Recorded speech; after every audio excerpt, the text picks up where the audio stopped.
इस वक्त आप आराम से बैठकर इस वीडियो को देख रहे हैं, मगर मैं आपको कहूं, आज जिस जगह पर आप अभी बैठे हो वो जमीन आज से करोड़ों साल पहले 8,500 डिग्री के तापमान से उबल रही थी, या जिस जगह पर आप बैठे हैं वो जगह लाखों सालों तक बर्फ से ढकी हुई थी। ये दोनों बातें सच हैं। इस 15 मिनट की वीडियो के अंदर आप पृथ्वी के 450 करोड़ साल के सफर को देखने वाले हैं। जिस जगह आज हमारा सौरमंडल है, वहाँ विभिन्न प्रकार की गैस और धूल के बादल हुआ करते थे।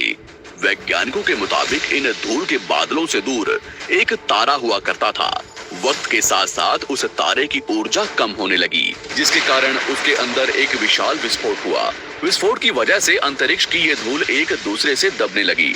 इस दौरान बादलों में स्थित धूल के कण दबाव और गर्मी के कारण बड़े उल्कापिंड और पत्थरों में परिवर्तित हो चुके थे, और इसी दबाव की वजह से इन बादलों में स्थित रेडियो एक्टिव पदार्थ ने ग्रेविटी का निर्माण किया। इस ग्रेविटी के कारण बीच में हाइड्रोजन और हीलियम इकट्ठा होने लगे। बीच के इस भयंकर दबाव के कारण एक विशाल विस्फोट हुआ, और इसी विस्फोट के कारण हमारे सूरज का जन्म हुआ। अंतरिक्ष में फैले एस्ट्रॉयड यानी क्षुद्र ग्रहों में भारी वजन की वजह से सूरज के करीब आकर सूरज की परिक्रमा करने लगे। धीरे धीरे इन्हीं एस्ट्रॉयड में भारी टकराव हुआ, जिसके फलस्वरूप मरकरी, विनस, अर्थ और मार्स जैसे ग्रहों का निर्माण हुआ। वैज्ञानिकों के मुताबिक उस वक्त पृथ्वी और मार्स यानी मंगल ग्रह के बीच थिया नामक ग्रह सूरज की परिक्रमा किया करता था। पृथ्वी पर ग्रेविटी होने की वजह से सूरज की परिक्रमा करने वाले एस्ट्रॉयड अब पृथ्वी की परिक्रमा करने लगे, और धीरे धीरे करोड़ों सालों तक ये पृथ्वी पर गिरते रहे। और ऐसी ही घटना हमारे पड़ोसी ग्रह थिया पर भी हो रही थी, जिसके कारण थिया पृथ्वी के और करीब आने लगा और आकर पृथ्वी से टकराया। इस भयंकर टकराव की वजह से पृथ्वी के हिस्से कणों के रूप में अंतरिक्ष में फैल गए और एक रिंग्स की तरह पृथ्वी की परिक्रमा करने लगे। इन्हीं परिक्रमा करते हुए कणों में टकराव होने लगा, जिसके कारण हमारे चांद का निर्माण हुआ। उस वक्त पृथ्वी पर सिर्फ एक ही समुद्र हुआ करता था, और वो था 1900 डिग्री सेल्सियस की तापमान पर उबलते हुए लावे का। उबल रही थी वो सारी चीजें जिसे आज आप अलग अलग नाम से जानते हैं।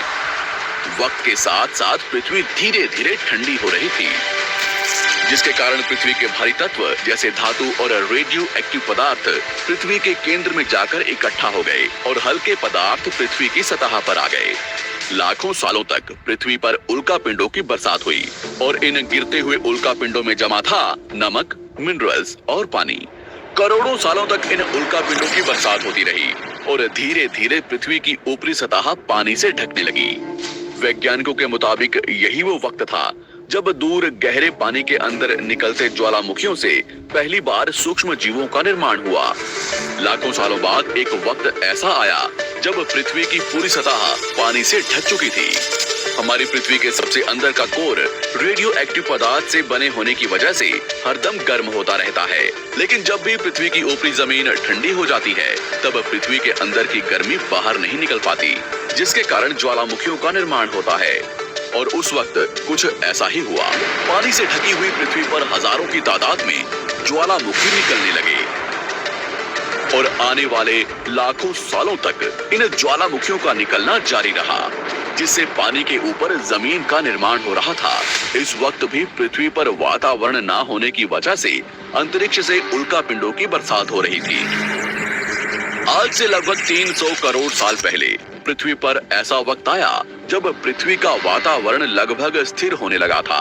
ज्वालामुखी निकलने धीरे हो गए थे, और पृथ्वी का एक दिन 12 घंटे का हुआ करता था। साल बीतते गए, और धीरे धीरे ये सूक्ष्म जीव विकसित होते गए और समूह में रहने लगे। आज से लगभग 250 करोड़ साल पहले पहली बार पृथ्वी पर ऐसे जीवों का निर्माण हुआ जो जीने के लिए ये पानी के अंदर के मिनरल्स यानी खनिज पदार्थ और धूप का इस्तेमाल करते थे, और मल त्याग के रूप में ऑक्सीजन बाहर निकालते थे। इस वक्त तक पृथ्वी पर ज्यादातर ज्वालामुखी निकलने बंद हो चुके थे, और इन माइक्रोबैक्टीरियाज की वजह से वातावरण में ऑक्सीजन की मात्रा बढ़ रही थी। वातावरण में ऑक्सीजन बढ़ने की वजह से पृथ्वी का वायुमंडल बनना शुरू हुआ, और आने वाले हजारों सालों तक वातावरण में ऑक्सीजन की मात्रा बढ़ती रही। जिसकी वजह से पृथ्वी के ज्यादातर हिस्सों में ये सूक्ष्म जीव फैल गए। हजारों सालों बाद एक वक्त ऐसा आया जब पृथ्वी में ज्यादा ऑक्सीजन बढ़ने के कारण ये सूक्ष्म जीव मरने शुरू हो गए। उस वक्त तक पृथ्वी का वातावरण ठंडा होने के साथ साथ ऑक्सीजन से भी भर चुका था, जिसके कारण जमीन और वातावरण में स्थित आयरन यानी लोहे के मिनरल्स पानी में स्थित ऑक्सीजन से रिएक्ट होने लगे। और एक वक्त ऐसा आया जब पृथ्वी की जमीन आज के मार्स के जैसे लाल हो चुकी थी। वक्त बीतने के साथ साथ धरती की टेक्टोनिक प्लेट्स में दरार होने लगी, जिसके कारण पृथ्वी के अंदर का लावा जमीन की तरह कई लाखों सालों तक खुला उबलता रहा। और यही वो कारण था जिसके कारण पृथ्वी के वातावरण में कार्बन डाइऑक्साइड की मात्रा बहुत बढ़ गई और पृथ्वी पर एसिड की वर्षा शुरू हो गई। एसिड रेन की वजह से पृथ्वी का तापमान घटने लगा और तापमान इतना घटा कि पृथ्वी के ऊपर स्थित पानी बर्फ में परिवर्तित होने लगा। पृथ्वी पर पहली बार भयंकर आइस एज आया। इस वक्त पूरी पृथ्वी सफेद बर्फ से ढक चुकी थी। आमतौर पर जब धरती पर सूरज की किरणें गिरती हैं, तब जमीन उन किरणों को सोख लेती है, मगर क्योंकि पूरी पृथ्वी बर्फ से ढक चुकी थी और क्योंकि बर्फ सफेद और चमकीली होती है, जिसके कारण सूरज की किरणें धरती पर गिरने के बाद वापस चली जाती थी। इसी कारण से पृथ्वी कई लाखों सालों तक बर्फ से ढकी रही, मगर फिर से पृथ्वी के अंदर स्थित गर्मी ज्वालामुखी के रूप में निकलना शुरू हो गई और इन ज्वालामुखियों से निकलने वाली गर्मी ने बर्फ को पिघलाना शुरू कर दिया। इसी बीच पृथ्वी की गहराई में बचे कुछ सूक्ष्म जीव धीरे धीरे बदल रहे थे और अब वो ऑक्सीजन को अपने शरीर को बड़ा और जटिल बनाने के लिए इस्तेमाल करने लगे थे। इस बीच पानी में अलग से भी छोटे समुद्री पौधे निकलने शुरू हो चुके थे। बाहर जैसे जैसे ज्वालामुखी निकल रहे थे, वैसे वैसे वातावरण कार्बन डाइऑक्साइड की वजह से गर्म हो रहा था।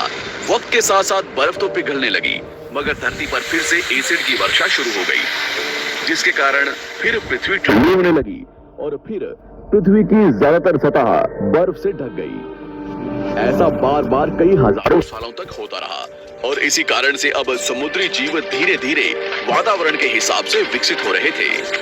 इस बीच कई सारे जीव और समुद्री जंगल्स विलुप्त हो गए, मगर जो बच गए वो धीरे धीरे पृथ्वी के बदलते तापमान के हिसाब से ढलते गए और अब हजारों सालों बाद समुद्री पेड़ बर्फ की वजह से पूरी तरह से मरते या सूखते नहीं थे।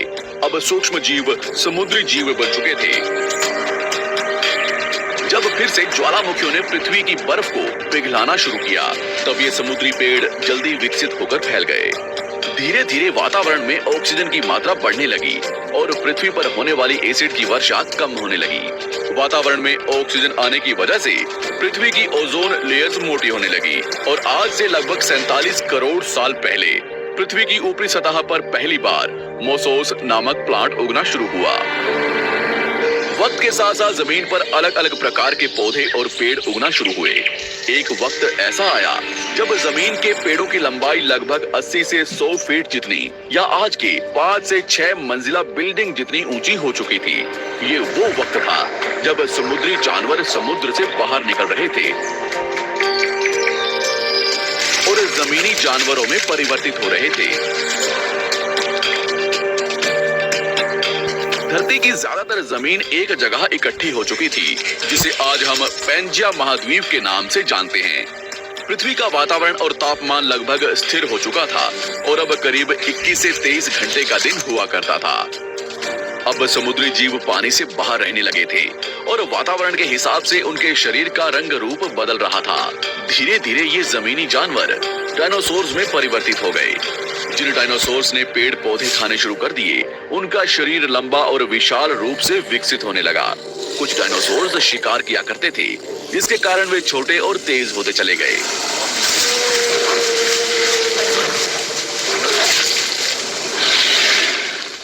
पृथ्वी की ऊपरी जमीन एक जगह इकट्ठी होने के कारण ज्यादातर जमीन रेगिस्तान और बंजर हो चुकी थी। ज्यादातर जंगल समुद्र के करीब हुआ करते थे, जिसमें डायनासोर्स रहा करते थे। आज से लगभग 20 करोड़ साल पहले पैंजिया महाद्वीप टूटना शुरू हो गया। पैंजिया के विभाजित होने की वजह से पृथ्वी की ज्यादातर ऊपरी जमीन पानी के संपर्क में आने लगी, जिसके फलस्वरूप पृथ्वी पर हरियाली बढ़ती गई, जिस वजह से डायनासोर्स और ज्यादा विभिन्न और विशाल होते चले गए। डायनासोर्स ने आने वाले लगभग 20 से 30 करोड़ सालों तक पृथ्वी पर राज किया। डायनासोर्स समुद्र से लेकर जमीन और आसमान तक पूरी पृथ्वी पर राज किया करते थे। इस दौरान अफ्रीका से टूटा भारत सीधे आकर आज के तिब्बत से टकराया और इस टकराव की वजह से हिमालय का निर्माण हुआ। आज से लगभग 6.5 करोड़ साल पहले पृथ्वी की तरफ आज के माउंट एवरेस्ट से भी बड़ा लगभग 4.5 लाख करोड़ किलो जितना वजनिया उल्कापिंड लगभग 80,000 किलोमीटर प्रति घंटे की स्पीड से पृथ्वी की तरफ आ रहा था। पृथ्वी की सतह को छूते ही उसमें भयंकर आग लगी और वो जलते हुए सीधा पृथ्वी से टकराया। इस टकराव से निकलने वाली ऊर्जा आज के 10 करोड़ परमाणु बम एक साथ फटने के बराबर थी। जहां ये उल्कापिंड गिरा, वहां के जानवर और पेड़ तुरंत भाप बनकर जल गए। गिरते ही पृथ्वी पर पूरी तरह धूल फैलने लगी। समुद्र में भयंकर बाढ़ आने लगी। भूकंप और आग ने पृथ्वी को जलाना शुरू कर दिया। कुछ ही घंटों में पूरी पृथ्वी के वातावरण में हानिकारक गैस और धूल की वजह से पृथ्वी नर्क हो चुकी थी। डायनासोर्स, घुटन, आग और भूखमरी से पूरी तरह विलुप्त हो गए। इस वक्त हमारे पूर्वज जमीन के अंदर रहा करते थे, जिसके कारण वो इस विशाल प्रलय से बच गए। पृथ्वी का वातावरण पूरी तरह से काला और अंधेरा हो चुका था, जिससे धूप भी जमीन तक नहीं पहुंच पा रही थी। पृथ्वी के पेड़ और ज्यादातर जानवर विलुप्त हो गए।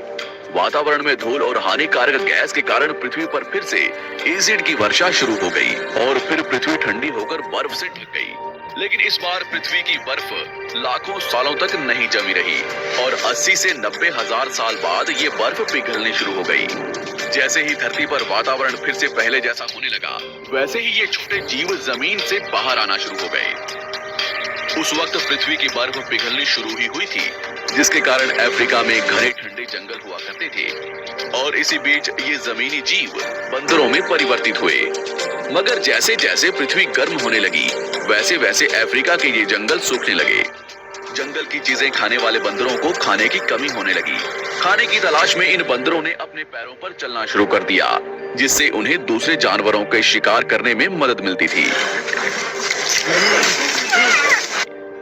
धीरे धीरे बंदर एप्स यानी वानर में परिवर्तित हुए।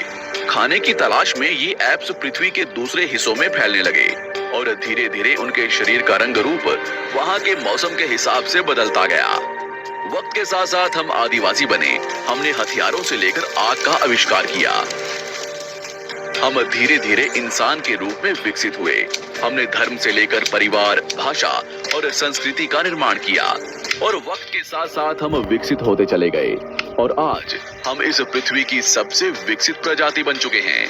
पृथ्वी को आज के जैसे बनने में लगभग 450 करोड़ साल का वक्त लगा है और हमें एक छोटे जमीन में रहने वाले जानवर से इंसान बनने में कई लाखों सालों का।